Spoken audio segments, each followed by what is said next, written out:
Welcome to the Bookers Alliance podcast, where we hold the pencil and the pencil is power.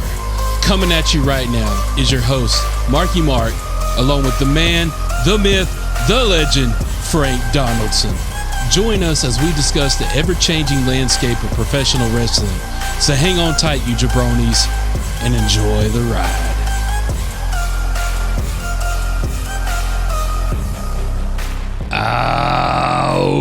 Welcome in, everybody. Thank you for joining today's episode of the Bookers Alliance podcast.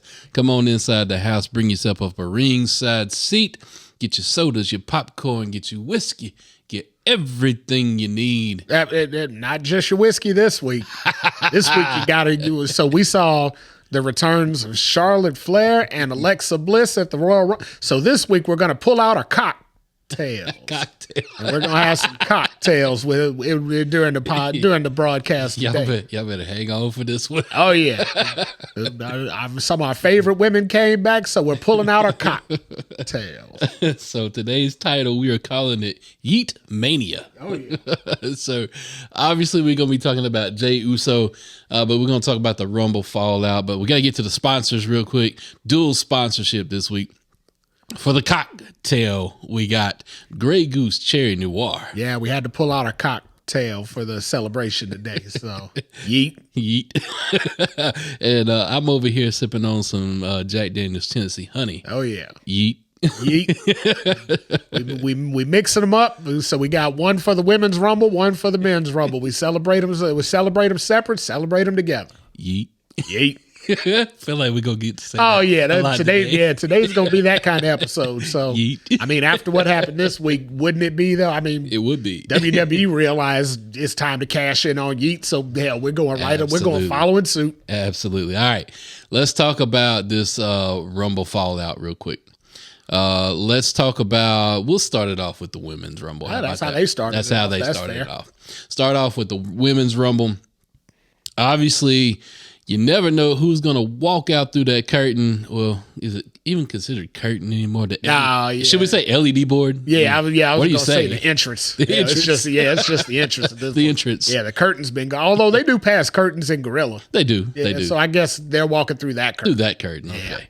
But yeah, you never know who's going to walk out there. And man, oh man, did we have some cool surprises. Yeah, we had a couple. Some good stuff. I will say that the Women's Rumble had a more collective, how would you say that? More of a just cram them all in a ring feel. Yeah. It seems like they were trying to get to the end, and I don't know if they put so much effort into how we get there, because that spot where they did like the 10-person elimination, Nia eliminated like 15 people at once. I mean, that spot was, whew. I mean, it was chancy. It was. Don't get me wrong. They took a chance. It didn't pay off. I don't think the way they intended to, but they took a chance. So we had some NXT people kind of show up in there. You had Julia. You had Stephanie Vaquer. You had Jada Parker kind of show up. Yeet. Speaking of Yeet, so have you heard that? No. See, I threw that softball up there too. Yeah, we don't entertain those kind of stories and rumors. Yeah, that's hearsay. We'll stay out of it, but Yeet. So they had their appearances in there. We saw the WWE debut, whether or not they said it or not, but the WWE debut for Jordynne Grace. Yep, even though it was her third Rumble. So that's okay. That's cool. Obviously, we weren't getting the current TNA Women's Champ this go round. I mean, why not though? Let's talk about it. Why they did it last year? We had the TNA World Champion in the men's. Why not give equal fair treatment to the women? You know, it could have been. And Bischoff always says controversy creates cash. But I think that was some controversy that didn't want to get around. Yeah, I think it's a little too early for that. Too early. Too soon. Obviously, we're talking about Tessa Blanchard. Maybe down the road, but today, too soon. That's fair. All right, so we had some returns. At number 21, Miss Alexa Bliss. Yeet. Hold on, that's a drink yeet right there. She came back, nod to Alexa there for the jacket she was wearing, had the word Fiend Forever, but with inside the word Fiend, she had the R an S at the end of the word fiend to make it spell friends forever. Aww. So that's really cool. Also, a nod to the gear she was wearing. Nod to the gear she was wearing. And a better nod to the gear she wasn't wearing. Yeet. The gear she was wearing in the Rumble where she last was seen was the same gear she wore to the Rumble when she returned. Oh, well, congratulations. Congratulations. Yeet. Yeet. Uh-huh. Number 25, we got Miss Stratisfaction herself, Trish Stratus. Double yeet. At number 25, celebrating 25 years in the WWE. Double yeet. Man, I've been lusting after her for 25 years. That's a long time. That's a long time. Number 27, we got the Queen herself making a return, Miss Charlotte Lucky Flair. Number 27. You know, so you called it. In the history of the men's Rumble, in the 38 men's Rumbles we've had, I think 27 has been the most paid off position in all the. Right. So why would WWE stray any different in the women's Rumble this year than to pop out a number 27 winner? Yep. And at number 30, we had a returning AJ. No. Oh, damn. No. They had it right there. They could have. So therein lies the problem, right? Because they did have a return in 30, but it fell really flat because so many people were expecting it to be AJ Lee. For no other reason than that's just what they wanted. Yeah. I mean, there was no indication that she was even considering coming back. Punk may have leaned into some jokes on the Pat McAfee show. That's Punk. He trolls. That's exactly. What he does. That's 100% it. He did that because he knew everybody was going to go batshit crazy over it, which they did. But unfortunately, the brunt of that sadness was Nikki Bella. Yeah, well, it's never sad to see Nikki Bella. I mean, I wasn't complaining. Yeah, it's never sad to see her yeet, but I recently single Nikki Bella, so to speak. So I mean, and on the market. Who else just returned to the WWE as well? Well, I mean, Yeet. Yeah, you can't see him. Can't see him though. Let's just say let's just wander down that path for a second. If something were to happen, because John Cena's a married man now. Right. If something were to actually transpire between exes on the show, if you can't see him, did it really happen? Nope. Oh well. No. If a bear shits in the woods and you don't see it, did it really happen? Exactly. If a tree falls in the woods, it makes no sound. If he happens to lay his log in a place that it wasn't meant to, in a forest that it wasn't meant to lay in, Yeet. But you can't see it, I don't see nothing wrong with that. Ooh, this was going off the rails. Neither did R. Kelly, though. I remember R. Kelly. He never saw nothing wrong with a little bump and grind either. So I mean, my mind's telling it's just wrestling. It's just a little. They just had a wrestling match. RASSLIN. That's wrestling. So Nia Jax within the Rumble, of course, had the highest elimination count. Again, that spot. I mean, she dumped half the Rumble in one damn spot. Roxanne Perez is your new Iron Woman. She held it down for the longest in there. They definitely invested in the right person there because, I mean, she's 25. Yep. She'll be there. So barring anything crazy happening, she'll be there for quite a while, and they'll be able to tag that on her for a long time. So it did come down to Charlotte and Roxanne. We all knew how this thing was going to spin out. We knew Charlotte was going to take this one. We knew that, but we damn sure didn't know Roxanne Perez would be the last one in the ring with. No, but that kind of tells you something though, right there. Kind of where they see the future. Same way as they gave her the Iron Woman. They see a lot of future in her, so it's time to start pairing her up with Charlotte's and those top tier girls. Look at Gunther. When Gunther came up, he wound himself into being some of the last ones in the ring, and then now he's champion, carrying the belt. Yep. Charlotte wins the Rumble, gets to stand on the turnbuckle, point the finger to the WrestleMania sign, get the fireworks, and hear the announcer say, and the winner of the 2025 Women's Royal Rumble, Carmella. No. And then she was like, I'm sorry. No, sorry. I looked wrong. Exactly. Charlotte. You're right. I was looking. I wasn't reading. That's my bad. Now, before we get into the rest of the Rumble, let's take this on into Monday Night Raw for a minute, though. Charlotte Flair came out there and tried to cut a babyface promo. Yeah. And wandered herself into heel territory real quick. So I don't know if you got to listen to Busted Open this week. They did a recap on Monday, right? Bully and Mark and LaGreca. They did a recap on, and I mean, they sang Charlotte's praises. Oh, the fans love her, and this hate for Charlotte is misconstrued, and it's just a small minority on the internet. Blah blah blah blah blah. Those guys may be experts on the in the ring business, but they have they're in zero touch with what the fans believe. So in the Royal Rumble, I got to get through this. Go ahead. In the Royal Rumble, everybody's excited for everything, right? It's like the Super Bowl. You paid umpteen, hundred, maybe even thousands of dollars to get into the building. You didn't go in there to be down on anything. You went in there to be excited, to be happy. You got excited to see Charlotte because we haven't seen her in over a year. Yeah, that's at the Royal Rumble because these people, that's a different sector crowd that you're dealing. When you start going into these local buildings like the next Monday night when they went into Cleveland, now you're starting to get what those real grassroots fans think about you. They're not going to cheer Charlotte. Nobody at a regular house show, they'll be in Charlotte in a couple of weeks. We ain't cheering for Charlotte, her namesake. We ain't cheering for her here. We're going to boo the hell out of her. We're going to boo her out of the building. So what they need to do with Charlotte, to be all honest, they need to lean into the fact that she is a heel, not by her choice, not by their choice.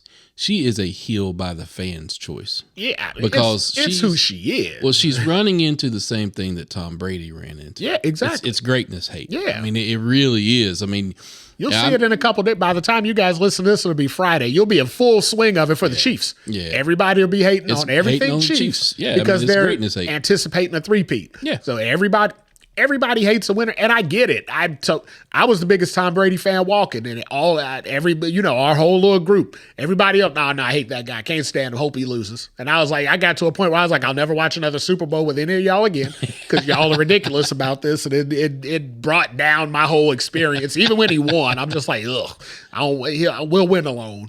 But yeah, that's what she is. But the fact of it is, they also bring her back in the whole, I'm going right for the title and I'm going to take your championship. I mean, she's out a year and a month or two, 15 months, let's say.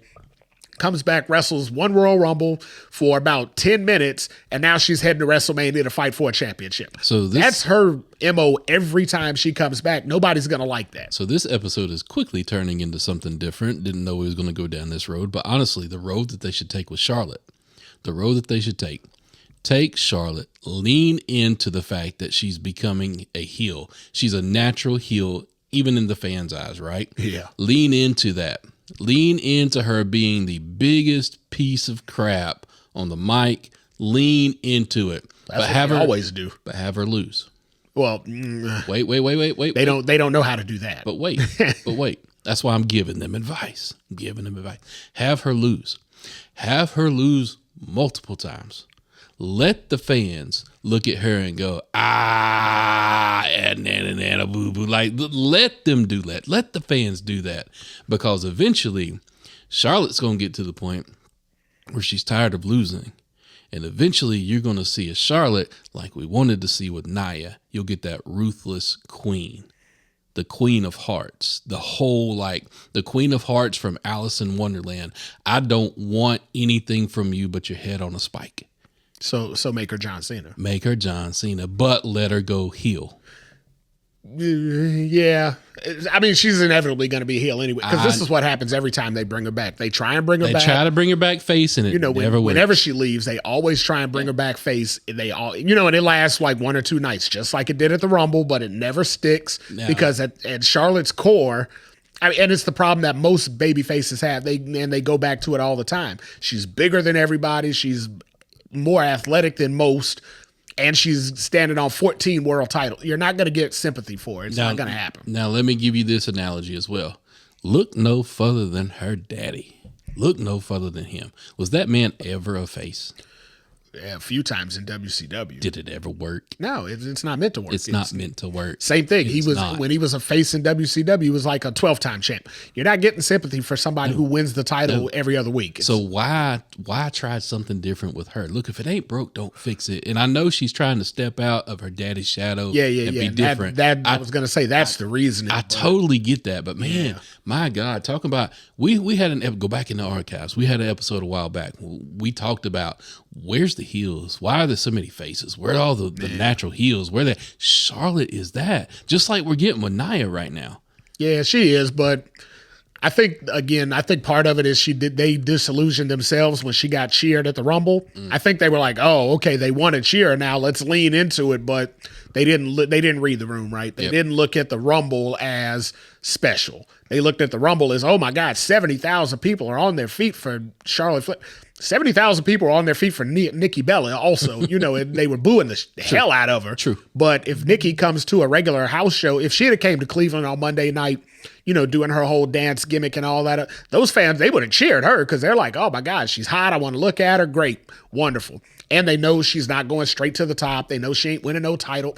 You know what I mean? They would have appreciated her the same way they appreciated Trish, the same way they appreciate anybody else that comes back that you don't have to deal with like that. But they know when Charlotte came back and immediately went straight to the title like she has done at least the last 4 or 5 years straight, they're like, oh shit, this again? Well, of course they're going to boo it. And the problem is, again, like I said, they leaned into the wrong crowd and didn't think of your realistic fans. Busted Open said, well, the silent majority on the internet. Well, what they're not understanding is the silent majority on the internet is who's packing your arenas, right? That's who's paying your local arenas like Cleveland in the former Gund Arena, which I still remember it as. I don't know what it's called now.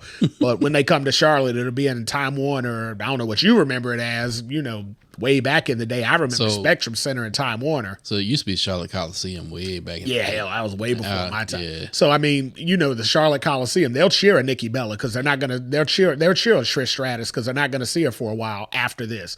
Yeah. Charlotte will be back the next time we come back to Charlotte. So, look, they turn Charlotte ruthless. You got me as a fan.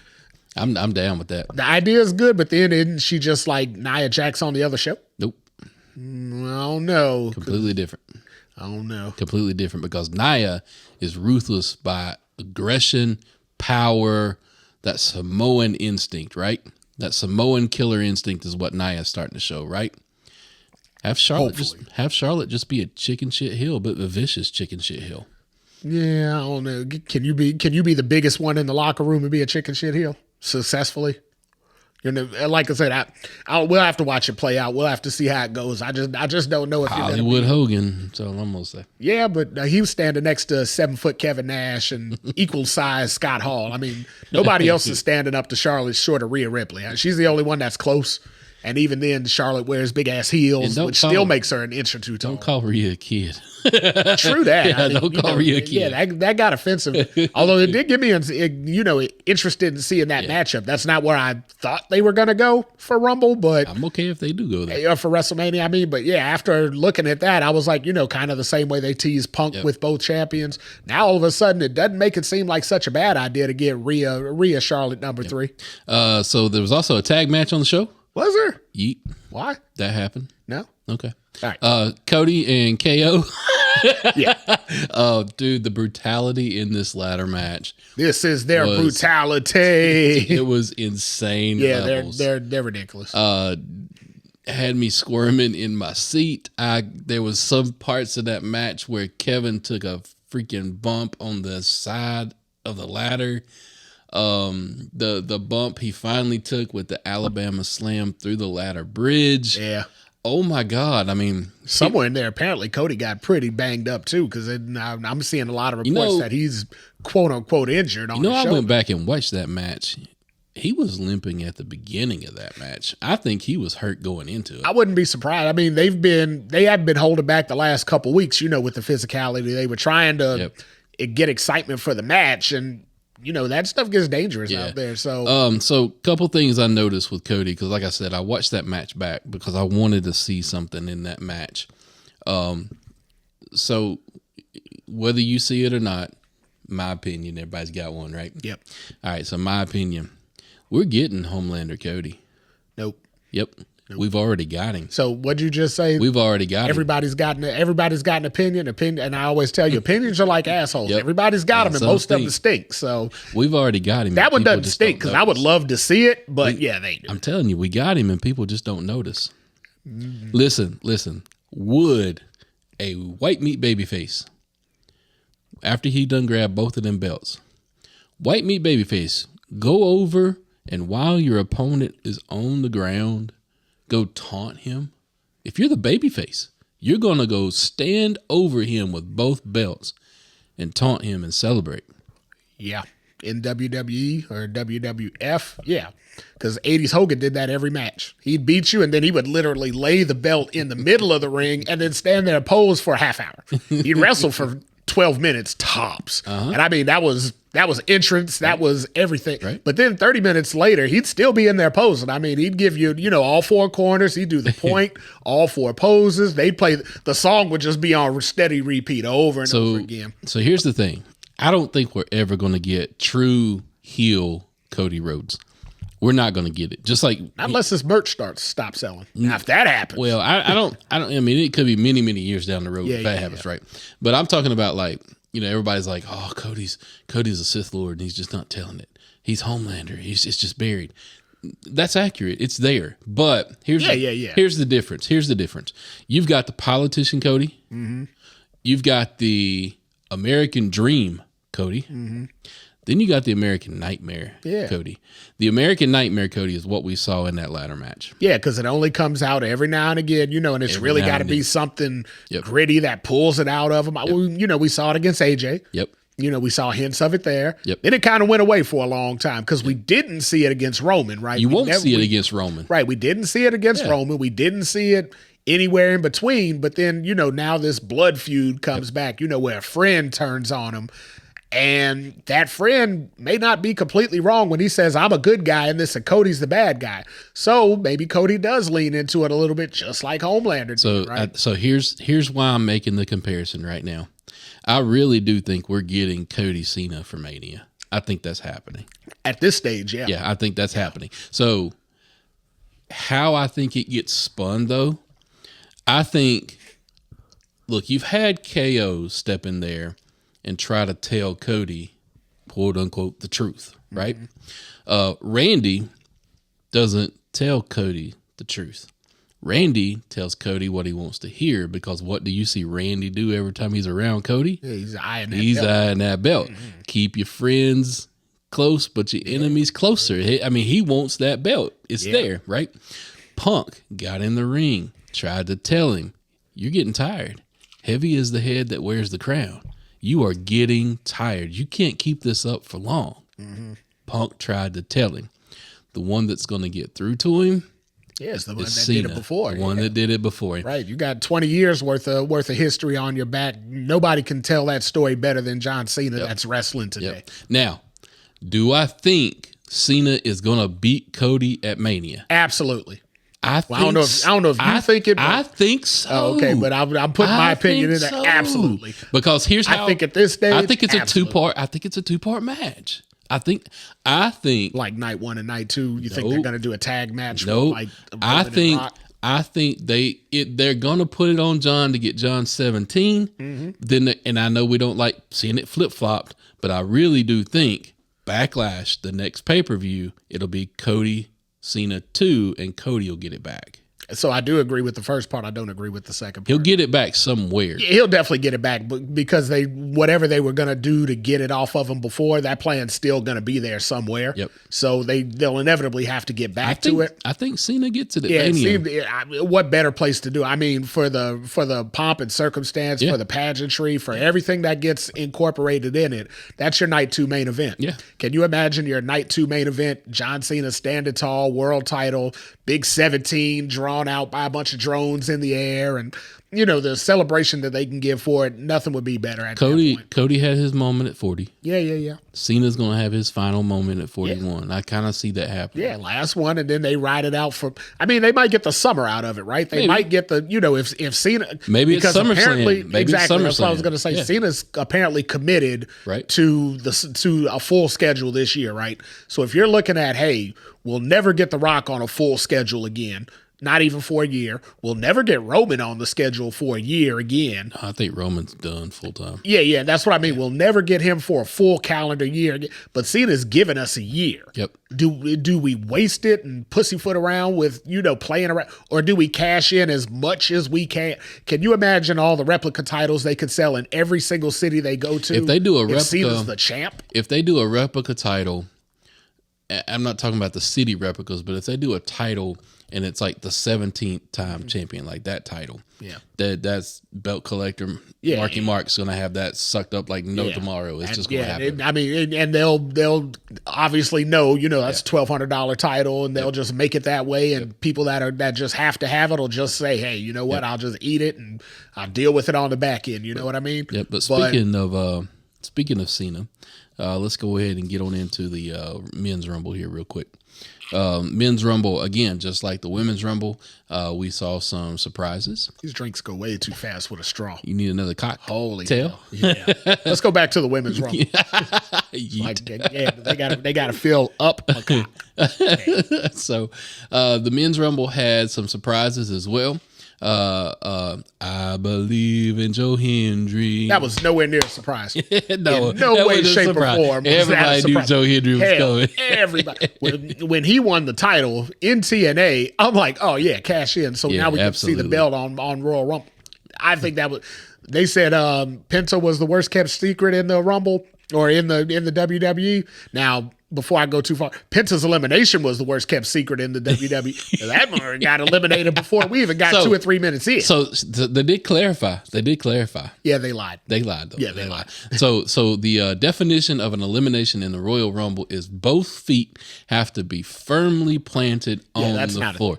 They said his right foot was all the way down, left foot the toe touched. That means he's eliminated. He's gone. Because I remember back in 1995 when Shawn Michaels was eliminated.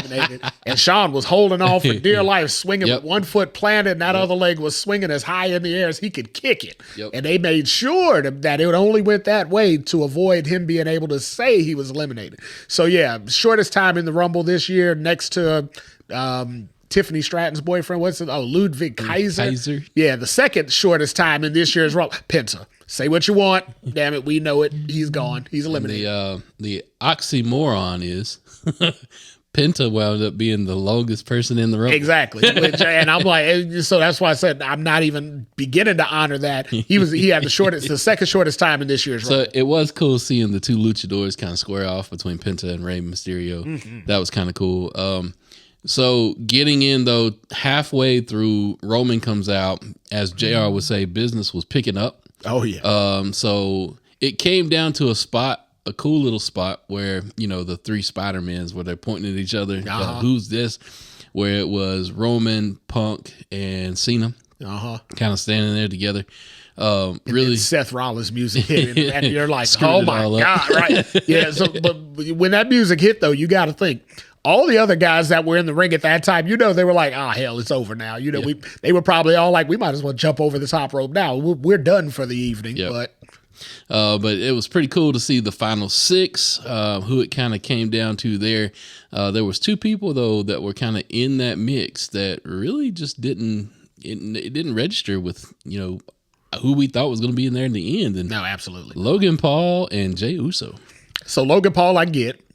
Simply because... he was number 30. Right. 1, because he was 30. 2, because, again, the viewers, right? Yeah. You're thinking, if social media... If he tweeted right before he went out there heading to the Rumble, all of a sudden a whole bunch more eyes went and found themselves to the Rumble that may or may not have been interested before because they love Logan Paul. They want to see what he's going to do.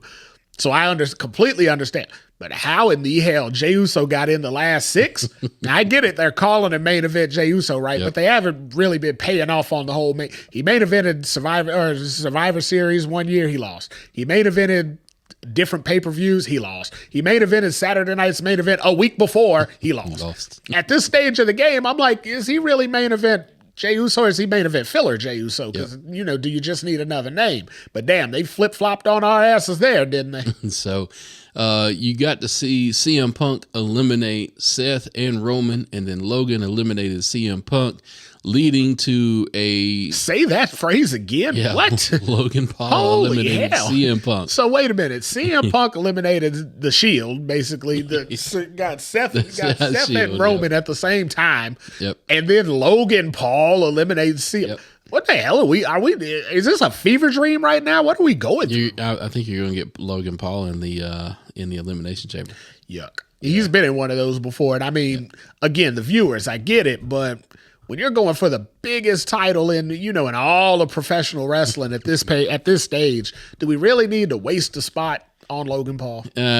Maybe not. The viewers, I get it. So the little spot on the floor between Seth Roman and Punk, this is now being speculated that this will be your main event of either night 1 or night 2. Definitely night 1. If they're going Cena Cody on night 2, if they're going Cena Cody at Mania and possibly flipping that needs to be night 2.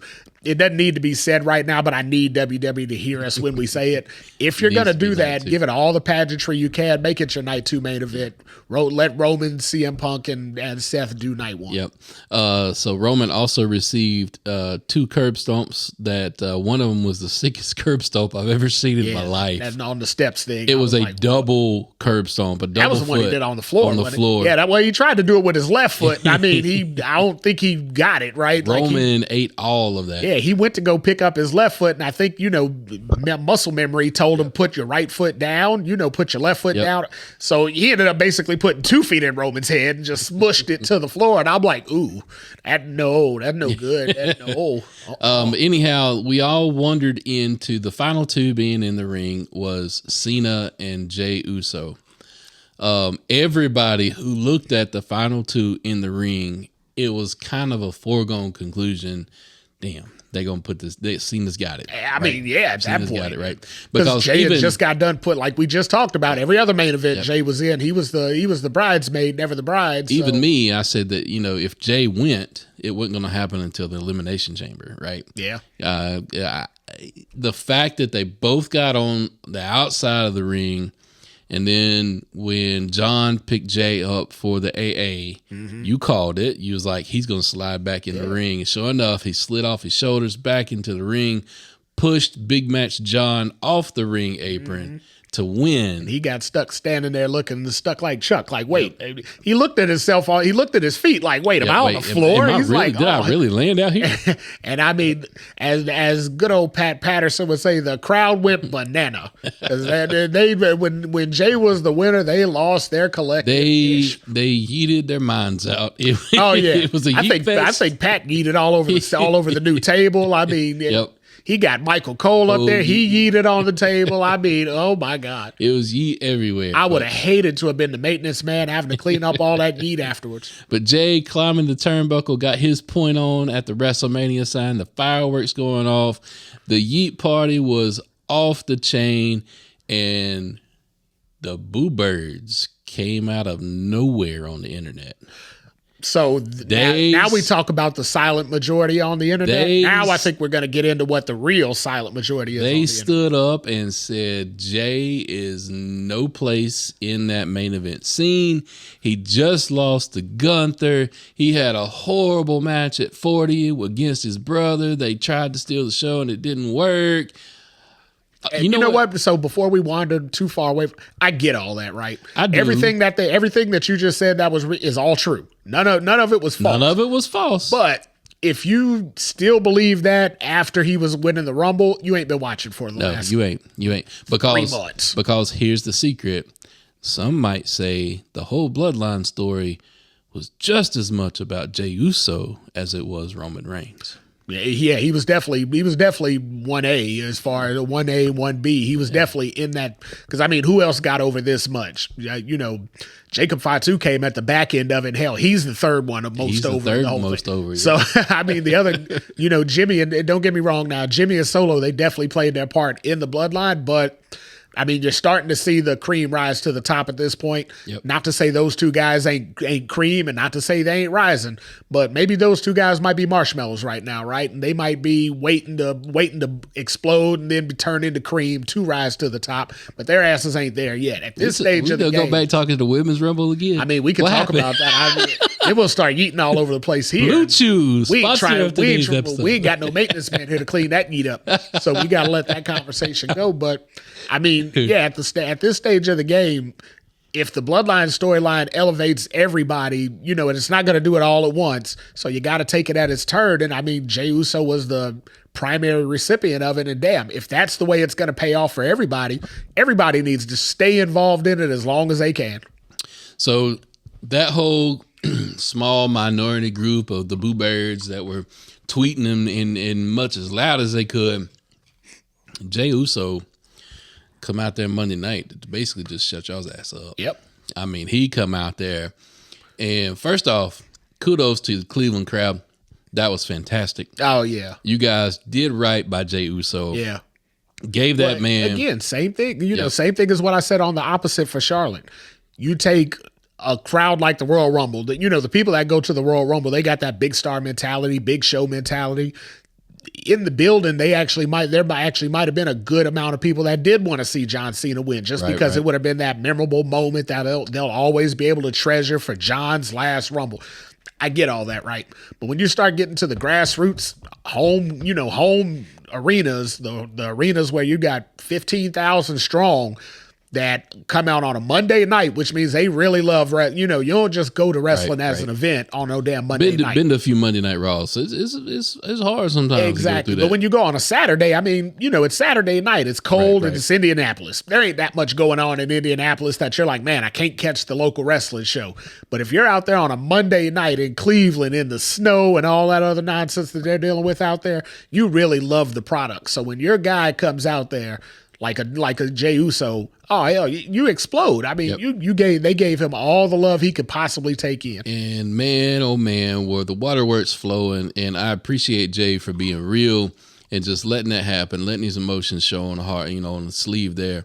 The fact that he was getting ready to talk, the crowd started chanting one more time. He looks into the camera and says, "Come on, run it back." Yeah, hell, they started the whole. They did the whole damn entrance again. So it was fantastic. It was good to see emotion so strong on the man. He was stuttering over his words, but you know what? About damn time, man. Yeah, about damn time. So now the question is, they're gonna pay this off. Well, I mean. So Gunther's been champion since what? SummerSlam? SummerSlam. SummerSlam to Mania is a pretty good damn run for your first world title run, right? Yeah. So and last year he put over who? Who did he put over? Sami Zayn. Sami Zayn for the IC title, right? Yeah. So Sami and Jey have kind of been parallels through this whole Bloodline saga, right? Yeah. Both of them were mid-card guys. They basically pinged off each other the whole, for the last 2 years. They pinged off each other one way or another in this whole Bloodline thing. Hell, now almost the last 3 years, honestly. Yeah. But, they rose together. One didn't exceed so far past the other one and left the other one. But those two have been on a parallel rise all along. So Sami got paid off by Gunther last year. Just make it right for Jey to get paid off by Gunther this year. Yep. So I feel like, this man's had a 15-year run as far as doing everything. He broke the glass ceiling as far as I'm just a tag guy. It's kind of happened. They struggled. The fans really struggled with the whole, why didn't they pay Cody off at 39? Yeah. The story wasn't done then. He had, like you said, he had some more hard times to go through, right? To go through. So Jey has been through the hard times. Yeah. Jey's been through everything. So right now, Jey's had the full roller coaster. Right. He's getting ready to end this ride and start a new ride. If you pay off Jey winning the championship against Gunther at Mania, that's going to be a huge, huge pop. And then Cena, if they pay off Cena winning it over Cody, another huge pop. So this 41 Mania, just like 40, man, it could be a one for the record books. I mean, and think about it. So we've had all this conversation right now. We haven't even ventured into the Roman Punk Seth thing. No. We have no clue. The Rock ain't even included. No. I mean, last year we were basically continging the whole thing on, well, when The Rock gets back, we'll be able to get in the swing of things. If The Rock doesn't wrestle at all at 41, it's still going to be the most epic WrestleMania of all time. It's going to come down to be a great one. Yeah, at this point now, I mean, you got Jey Uso. He's on that Kofi Kingston, Daniel Bryan run, so he's that underdog. That's gonna make good.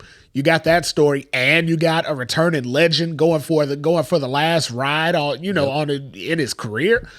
Good Lord, you can't write this stuff better. I mean, you never get both of those happening at one time. You usually get one or the other, but not both.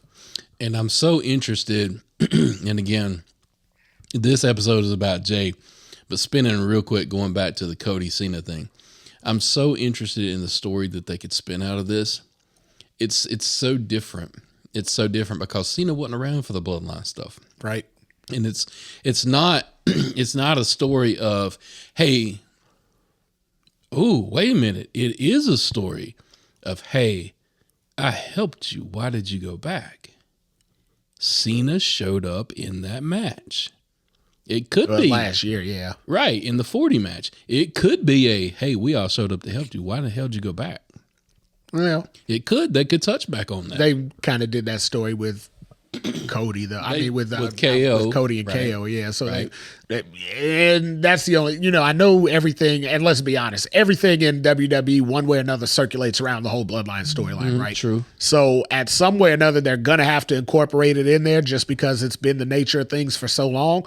But for this match, I feel like they can stray away from it. They don't have to have that immediate bloodline tie. If they put those two guys together, they can kind of separate themselves from that at Elimination Chamber. Just get themselves out of it and wander off into their own passing of the torch story. And I feel like that's what the angle they should go down. I think a guy like Cody should say, John, I know you're on your way out right now. Well, I'm going to show you why the company's in good hands. I'm going to show you why the company's going to achieve heights that you never reached before, and it's going to be because of me. And then I feel like if I'm John Cena, I'd come back and say, hey, you think you know it all. You think you got everything under the, I'm going to show you how we used to do it back when you were just a rookie, down in FCW. I'll show you why we became the company that made you into what you are today, because I'm going to give you a taste of our medicine. So Cody Crybaby here. I'm going to say something that, you probably don't think I would say. I hope John gets on the mic and eviscerates him. Oh, it'll happen. Just like he eviscerated Roman. It'll happen. Because I think there is another layer and another gear that Cody can tap into that we've not seen yet. Yeah. Well, the reason I say it'll happen after you said that, and I've been thinking it all along, but the reason I say that is you don't want two white meat baby faces wrestling at WrestleMania now. Somebody's got to have an edge. You got, you don't have to go heel. Nobody needs to flip flop. Nobody needs to, come out there and destroy each other with steel chairs. But somebody's got to have edge, right? So Cody is a babyface with heel tendencies. Yeah, exactly. That's what he is. To where Cena's pure white meat. He's pure white meat. He's hustle, loyalty, respect. He's not going to cheat. He's saying his prayers, eating his vitamins. He's that level. If he would have had KO in the crossroads and looking down at the chair, he'd have kicked the chair out of the way. That's the difference between him and Cody. Yeah. Right. So it's going to be interesting. But as we bring this episode to a close, one more time, kudos to Charlotte, kudos to Jey. Happy to see where these stories are going. If you give us Charlotte Rhea, phenomenal. Oh yeah, phenomenal. If you give us Charlotte, a third one of those won't make me sad. If you give us Charlotte Tiffy, you're gonna have to give me a good story on that. Yeah, and I don't know if they're gonna have enough time. We'll see where they go. I mean, we might get Charlotte Julia. I mean, we can wander into what we saw in NXT last night. Yeah, maybe. So maybe I doubt it. Don't need to wander into that too far. As we bring this episode to a close, thank you guys for what you do. Reach out on our social media platforms. Any guesses what my word's gonna be today? Maybe. I think it's 4 letters. I think you're right. But we appreciate everybody. Thank you for what you do. And with that, we bid you adieu. Hey, yeet. Today's podcast was produced by SBP. You can find our podcast on all major podcast platforms. Also, connect with us on our social media accounts. Search for The Bookers Alliance on Facebook, Instagram, YouTube, and X.